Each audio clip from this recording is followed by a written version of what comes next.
Escuela de Cristo. Aprendiendo la verdad. Lección 2. Pablo nos hace una segunda advertencia. Ya vimos una en la que tú vamos a seguir meditando. Dice, mirad que no menosprecéis al que habla. El que nos habla es Cristo, el que nos habla es Dios mismo, el que nos habla es el Espíritu Santo. Por eso en esta ocasión vamos a escuchar una segunda advertencia que nos hace Pablo allá en la primera carta a Timoteo, capítulo 4, versículo 1. Y de una vez déjame dejarte unos versículos para que los puedas ya tener por ahí. O cuando los quieras puedas tú revisarlos. En Juan 16:13, 2 Timoteo 3:1, Apocalipsis 9, 20, 21 y Primera de Juan 4, 1 al 6. Y vamos a ir a Primera de Juan 4:1 a ver qué nos dice Pablo. Dice, pero el Espíritu dice claramente que en los postreros tiempos algunos apostatarán de la fe, escuchando espíritus engañadores y doctrina de demonios. Tremenda, tremenda advertencia, y esto aquí mismo, como por ahí tu Biblia también lo tendrá, tal vez ya titulado, esta es la gran apostasía, ¿sí? Bueno, vamos a repetir. Dice, pero el Espíritu dice claramente, ¿sí? El Espíritu habla, el Espíritu redarguye, el Espíritu enseña, el Espíritu guía. El Espíritu nos guía a toda la verdad. Y entonces en esta ocasión es el Espíritu hablando. El Espíritu no es una fuerza, no es un poder nada más como muchos lo definen. Hasta ahí su doctrina y su concepto no nos ha podido dejar mover. Bueno, tú y yo no sabemos que el Espíritu es una persona, y una persona puede enseñar, puede guiar, puede redarguir, puede advertirnos. Y esta es la advertencia. El Espíritu dice claramente que en los postreros tiempos algunos apostatarán de la fe. Y ese apostatar de la fe, tristemente, lo hemos visto ya en iglesias completas, hermanos o hermanas que apostatan de su fe y todavía lo suben a los medios de comunicación como si fuera algo de qué lucirse, en lugar de arrepentirse, porque ya cambiaron de opinión, ya según ellos dijeron, ya hasta aquí fui cristiano, después de haber sido cristiano, según ellos, después de haber estado en la alabanza, en la adoración, pero sin embargo su fe, ¿dónde quedó? Se olvidaron de ella. Esos son los que apostatan de la fe, ¿sí? Lo vamos a analizar poco a poco, ¿sí? Es porque escuchan a espíritus engañadores. Esos espíritus engañadores, tú y yo, con el Espíritu Santo los podemos discernir. Esos vienen de la misma iglesia. Muchas veces no son ni de fuera. También hay de fuera, ¿verdad? Pero muchas veces es dentro de la propia iglesia, dentro de la propia fe cristiana. Son espíritus engañadores y haciéndole caso a doctrinas de demonios. Ahí tú y yo tenemos que tener mucho cuidado, ¿sí? Las externas que podríamos decir de esos espíritus engañadores, por ahí tú y yo ya hemos oído y conocido tal vez de los mormones, de los testigos de Jehová, los musulmanes, los judíos, ¿sí? Todos ellos, ¿por qué son engañadores? Porque niegan al Cristo mismo, que es nuestro Salvador, ¿sí? Que hacen sus propias doctrinas, sus propias leyes, sus propios reglamentos y sus creencias mismas, como ahorita mencionábamos. Los testigos de Jehová creen en Cristo, su Biblia habla de Cristo, pero para ellos no es Dios, es el Hijo de Dios nada más. Y si el Hijo de Dios para ellos es un hombre nada más, un hombre no puede salvar. El único que puede salvar es el Hijo de Dios, el Hijo del Hombre, como él mismo se autollamó. Los musulmanes también creen en Cristo, pero para ellos es el profeta también. Para los judíos Cristo no ha venido, entonces no están siendo salvos. ¿Por qué? Porque Cristo ya vino a salvar lo que se había perdido. Por eso es que tú y yo tenemos que estar muy atentos a esas doctrinas, a esos espíritus engañadores. Y como decía hace rato, debemos de tener cuidado porque muchas veces ya están dentro mismo de la iglesia. Por eso es que tú y yo tenemos que tener mucho cuidado en qué iglesia o a qué iglesia queremos pertenecer. La iglesia a la que tú y yo debemos pertenecer es una iglesia 100% apostólica. La iglesia apostólica, Cristo fue el que la instituyó y Él dio las formas. Así como hemos aprendido que Jehová mismo te dice qué hacer o cómo hacer las cosas, Cristo mismo también te dijo cómo tenías que hacer las cosas, cómo quería su iglesia. Una iglesia apostólica es una iglesia guiada por su Espíritu Santo, no guiada por hombres, no guiado por costumbres, denominaciones, religiones, filosofías. La iglesia de Cristo es guiada por el Espíritu Santo mismo. Esa es la iglesia apostólica como nació, pero que posteriormente fue perdiéndose. ¿Por qué? Porque empezó el engaño. Satanás desde antes ha querido destruir a Cristo y a su iglesia. Ok, pero vamos a ver qué es lo que es una doctrina de demonios. La doctrina de demonios dice, ¿cómo sé cuándo estoy escuchando una doctrina de demonios? La mayoría de las doctrinas de demonios provienen de tal capítulo, de tal versículo, a través de la boca de los llamados profetas. Esta es una porción de la palabra escrita fuera de contexto. La doctrina de demonios es aquella que exalta la carne sin que me mueva a la santidad hacia Dios. Dios dijo, sean santos como yo soy santo. Y tú podrás darte cuenta que pocas iglesias hablan de la santidad. ¿Por qué? Porque ellos mismos no quieren el compromiso de santidad. Tú y yo estamos comprometidos a ser santos. No hay otro camino. Sin santidad nadie verá al Señor. Pero ¿qué es lo que menos se pregona? Lo que se pregona son muchas cosas. Pero vamos a ver, ahorita lo vamos a analizar. ¿Sí? Entonces, todo lo que es mi carne, todo lo que es mis gustos es doctrina de demonios, porque todo lo que me guía a dar el gusto a la carne, el gusto a la gente, entonces ahora es el pretexto de darle el gusto a los jóvenes, gusto a las preferencias sexuales, darle gusto al mundo, darle gusto a todo, menos a Dios, eso es carne. Dice, pero como resultado final no me mueve a la santidad, ni al amor, ni a la dedicación, ni al sacrificio, ni a la pasión por hacer la voluntad de Dios, sino que éstas me llevan muy rápidamente a conseguir las metas que vienen de mi propia voluntad. Eso es lo que estamos viendo en las estructuras de las iglesias. Todo lo que nos lleve a crecer, a ver mucha gente, a ver multitudes, a lo que nos complace. Y mira, ya creció esta iglesia, ya creció esta otra iglesia, pero no en santidad. Eso no es lo que Cristo está esperando de nosotros. No es lo que quiere de su iglesia. Ahí es donde tú y yo debemos de tener mucho, mucho cuidado. Para eso entonces vamos a ir ahora a Juan 16:13, por favor. ¿Sí? Juan 16:13 nos dice, pero cuando venga el Espíritu de verdad, Él nos guiará a toda la verdad. Si la iglesia está siendo guiada por el Espíritu, entonces estaremos caminando en la verdad, en lo cierto, ¿sí? Porque dice, porque no hablará por su propia cuenta, sino que hablará todo lo que oyere y os hará saber las cosas que habrán de venir. Es la advertencia que está usando Pablo. Estas cosas van a venir en los postreros tiempos. El Espíritu mismo entonces ya nos está advirtiendo, ¿sí? Y si vamos a 2 Timoteo 3:1, vamos a ver qué nos dice.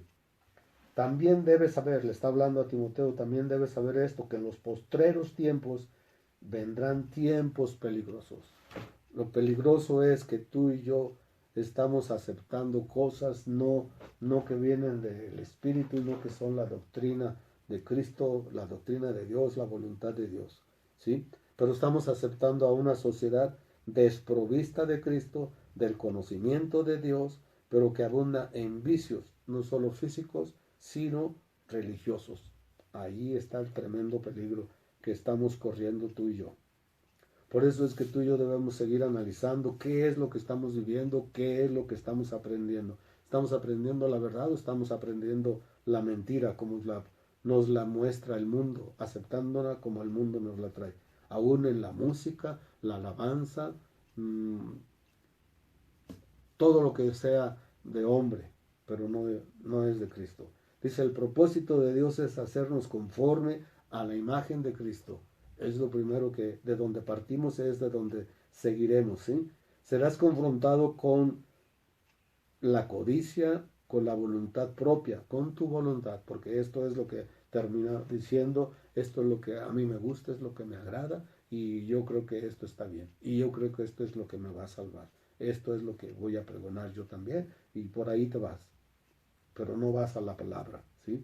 Tenemos que ir a la palabra, ¿sí? Esto es lo que la sociedad está aceptando. Y nada más por ponerte un ejemplo, la sociedad está aceptando el divorcio con tanta facilidad, la desunión, el quebrantamiento de las familias. ¿Por qué? Porque así es. Porque ya cómo han de vivir, ya no pueden vivir más. Pero nada más por recordarte, te voy a dar un ejemplo de una ocasión que por ahí viví con un grupo de hermanos y hermanas que venían unos ya divorciados, unos ya separados, otros en el proceso de separarse, otros en el proceso de volverse a casar. Y ahora sí que fui tentado igual que fueron a tentar a Jesús los judíos, los fariseos, y me dijeron, hermano, pues el pastor dice que sí me puedo volver a casar, porque ya tengo muchos años de haber sido separado, de haberme separado. Hermano, pues el pastor dice que sí, podemos separarnos porque ya no nos conviene estar juntos. Y bueno, entonces una vez yo escuchando por ahí a 5 o 6 personas que iban con sus argumentos, porque otra ya se quería casar, bueno, pues vamos a ver qué es lo que dice la Biblia. Y la Biblia dice bien claramente, y es Jesús hablando allá en Mateos capítulo 5 y 19, apúntalos por allá si tus problemas y tus deseos son ir caminando sobre ese mismo rumbo de qué dice el pastor, qué dicen las iglesias, qué dice la sociedad, pues ve a ver qué dice la palabra de Dios, porque tú y yo debemos ser guiados por la palabra de Dios, no por hombres. Esas son las filosofías de hombres, de demonios. Por eso yo te quiero llevar a que vuelvas a la palabra, vuelvas a las sendas antiguas. Las sendas antiguas ya están marcadas en la palabra de Dios, el camino también ya lo conoces, es Cristo, y si Cristo te está diciendo que no, no puedes divorciarte a menos que sea en caso de fornicación, pero también te advierte ahí en el capítulo 19 que aquel que repudia a su mujer y se casa con otra comete adulterio, y si la repudiada se casa con otro, comete adulterio. ¿Y qué dice Pablo? Pablo allá en Gálatas 5, capítulo 5 del 19 al 23, te habla de las obras de la carne y te habla de la fornicación, los fornicarios, ni los adúlteros, ni los mentirosos, ni los hipócritas, ni los idólatras heredarán el reino de Dios. Entonces tú vas a tomar tu decisión. ¿A quién escuchas? ¿Las filosofías, las creencias de los hombres, las doctrinas de hombres, o vas a escuchar a Dios? La primera advertencia, volvemos a decir, mira que no menosprecies al que te habla. El que te habla es Dios, no es el hombre. Ahí es donde tú tienes que basar tu doctrina, ahí es donde tienes que asegurarte de tu salvación. ¿Qué dice Dios? ¿A quién vas a darle gusto? ¿A los hombres o a Dios? Ok, entonces ya para continuar un poco con esta, dice, con esta voluntad propia se exalta a sí mismo en contra de Dios. Es con lo que tienes que tratar, con tu propia voluntad. Juan lo dijo, otra vez lo volvemos a mencionar, menguar yo para que crezcas tú. Vamos a Apocalipsis 9, 20, por favor. Vamos a ver qué nos dice allá Juan. Otra vez Juan dice, y los, los otros hombres que no fueron muertos con estas plagas, ni aun así se arrepintieron de las obras de sus manos, ni dejaron de adorar a los demonios, a las imágenes de oro, de plata, de bronce, de piedra, de madera, las cuales no pueden ver, ni oír, ni andar. Allí estaban sus ídolos, ¿sí? Ahí estaban la adoración a los demonios. Y no se arrepintieron de sus homicidios, ni de sus hechicerías, ni de su fornicación, ni de sus hurtos. La necedad, la necedad. ¿Por qué? Porque es lo que los mueve. Muchas veces es que yo así aprendí, así me enseñaron, allá en mi iglesia, allá mis hermanos, mis hermanas me apoyan, me dicen, me cuentan, ellos me justifican. El único que justifica es Cristo. Y tú y yo somos justificados por la sangre de Cristo, no por los hermanos o por las hermanas. Hay una tremenda modernidad guiando ahora a la iglesia que pareciera que es lo que vale más que la palabra de Dios. Tenemos que reflexionar más en la palabra de Dios, leer más palabra, llenarnos más de la palabra. Solo así puedes caminar lleno del Espíritu. Mentira aquel que dice que está lleno del Espíritu si no está lleno de la palabra, si no está obedeciendo la palabra. Solo así puedes ser lleno del Espíritu Santo. Aunque me digas que tengas el Espíritu Santo, pero si el Espíritu Santo lo tienes ahí contristado, entristecido, y muchas veces ya está apagado y ni cuenta nos hemos dado, entonces debemos de reflexionar, ¿qué es lo que tengo que hacer? Vuélvete a la palabra, vuélvete a Cristo. Y ya nada más por último, para reflexionar un poquito más en esta parte, no que estemos terminando, déjame decirte, no que estemos terminando ya nuestra lección, no, seguimos caminando en nuestra lección, pero quisiera que dejarte pues lo poco que hoy tenemos para que ya lo leas, lo reflexiones, lo medites y sepas qué estás viviendo y cómo estás viviendo, a quién estás escuchando, si a espíritus de demonios o al espíritu de verdad. Primero de Juan 4, 1 al 6 dice, amados, no creáis a todo espíritu. Es un llamado, es un llamado urgente de Juan. No crean a todo espíritu, sino prueben los espíritus que son de Dios, porque muchos falsos profetas han salido por el mundo. De esos va a seguir existiendo muchos. En esto conozcan el Espíritu de Dios. Todo espíritu que confiesa que Jesucristo ha venido en carne es de Dios. Todo espíritu que no confiesa que Jesucristo ha venido en carne no es de Dios. Y este es el espíritu del anticristo, el cual vosotros habéis oído que viene y que ahora ya está en el mundo. El anticristo ya está, todo lo que se opone a Cristo, todo lo que se opone a su enseñanza, a su doctrina, todo lo que se opone a Dios, al Padre, al Hijo y al Espíritu Santo, ese es un anticristo. Hijitos, ustedes son de Dios y los habéis vencido, porque mayor es el que está en vosotros que el que está en el mundo. En el mundo está Satanás y sus demonios, sus enseñanzas, sus filosofías, sus criterios, sus denominaciones muchas veces, tengamos mucho cuidado, sus religiones. Ellos son del mundo, por eso hablan del mundo y el mundo los oye. Nosotros somos de Dios, el que conoce a Dios nos oye, el que no es de Dios no nos oye. En esto conocemos el espíritu de verdad y el espíritu de error. Y déjame decirte en qué concluyó el ejemplo que te estaba poniendo de esa vivencia. Los hermanos prefirieron escuchar espíritus de demonios, ¿sí? No quisieron escuchar al espíritu de verdad. Muchos de ellos se volvieron a casar, muchos de ellos se divorciaron y ahora están en peligro. Hay que orar por ellos. No porque puedas decir, ah, caray, me equivoqué y ya desobedecí, ya no hay problema. No, sí hay problema. Y el problema es con Dios, no es con los hombres, no es con tu pastor, no es con denominación alguna. Es contigo mismo, tú y Cristo, tú y Dios, tú y el Espíritu Santo. Hasta aquí vamos a dejar esta parte, seguimos avanzando.